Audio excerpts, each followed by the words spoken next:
Un jour, dans la ville de Bethléem, le prophète Samuel, le messager de Dieu, arriva pour accomplir une grande mission. Il devait désigner celui qui serait le futur roi d'Israël. David! Il était petit, avait les cheveux roux et un beau regard.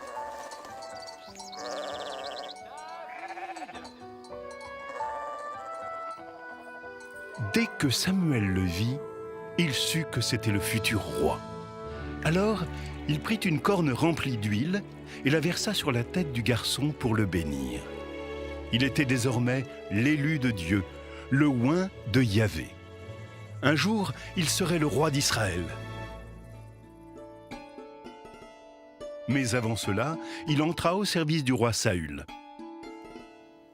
David jouait pour le souverain de la musique sur un instrument que l'on appelle une cithare.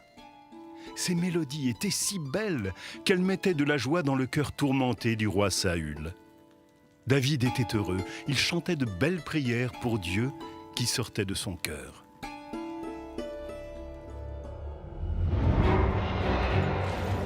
Un jour, les ennemis du royaume, les Philistins, déclarèrent la guerre aux Israélites.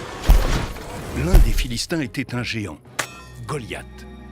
Il était armé d'une cuirasse à écailles, d'un casque de bronze, d'un grand sabre à lame recourbée et d'une énorme lance. Allez chercher parmi vous un champion et qu'il vienne lutter avec moi.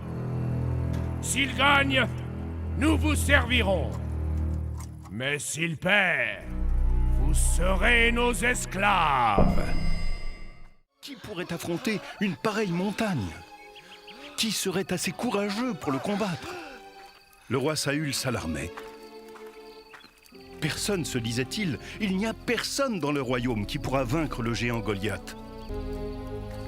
David s'avança et dit: Qui est ce géant qui ose défier le peuple d'Israël?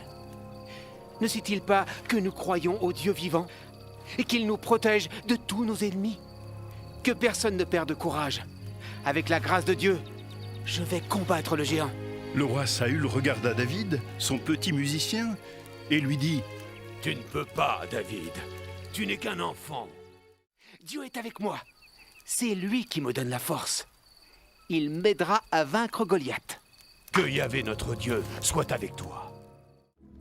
Il n'avait rien pour se défendre, à part sa fronde et 5 pierres dans son sac.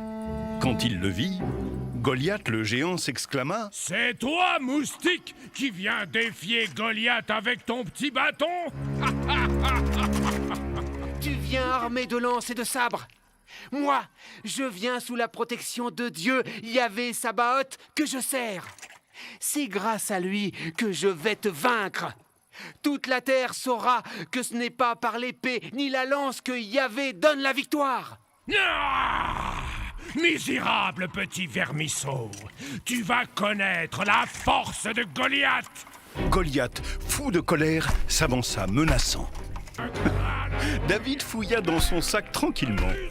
Il prit une petite pierre bien lisse et il fit tournoyer sa fronde au-dessus de sa tête. Le géant tomba terrassé, face contre terre. Victoire! Victoire! Dieu nous a protégés. Il m'a donné la force de battre le géant. Retirez-vous et ne revenez plus dans ce royaume. David regarda en direction du ciel et remercia Dieu de l'avoir protégé. Le Seigneur était son bouclier. Alors, Dieu sourit à David.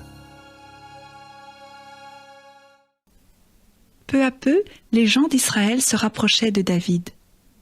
Et quand Ishbosheth, le fils de Saül, mourut, ils vinrent le voir à Hébron. Nous n'avons plus de chef maintenant. Toi, David, Dieu t'a dit un jour, tu seras le berger de mon peuple Israël. Alors, sois notre roi. Alors, le roi David reçut l'onction de roi sur tout Israël. Il avait alors 37 ans. À Jérusalem, il régnera pendant 33 ans sur Israël et Juda. La première chose que fit David fut de s'installer à Jérusalem. Il en fit la capitale de son royaume. C'est pour cela qu'on appelle Jérusalem la cité de David. Jérusalem, quelle joie! C'est là que monteront les tribus d'Israël pour adorer le nom du Seigneur. Et David fit venir l'arche d'alliance à Jérusalem. L'arche d'alliance, c'est ce beau coffre très précieux qui contenait les tablettes de pierre sur lesquelles Moïse avait gravé les paroles de Dieu. Et on l'amena en procession solennelle. C'était magnifique. Tout le peuple dansait, chantait au son des cithales, des harpes, des sistres, des cymbales, que sais-je encore. Que les portes lèvent leurs frontons pour laisser entrer le roi de gloire! C'est qui ce roi de gloire? Le Seigneur est fort, le voyons des combats. David aussi dansait avec les gens en acclamant Dieu. Quelle belle fête!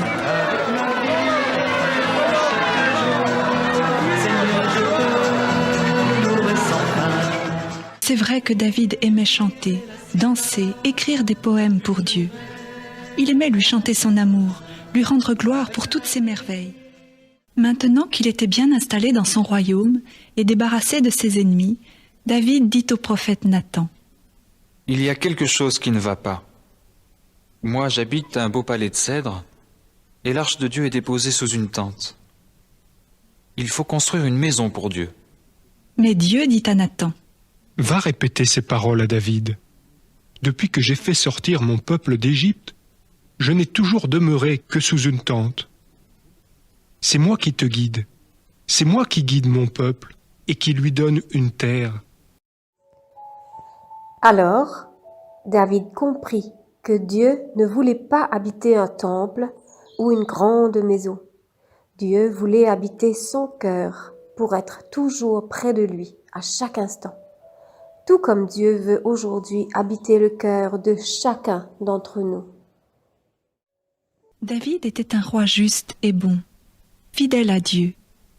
Mais il n'était pas parfait, et comme tout le monde, il lui arrivait de faire des péchés.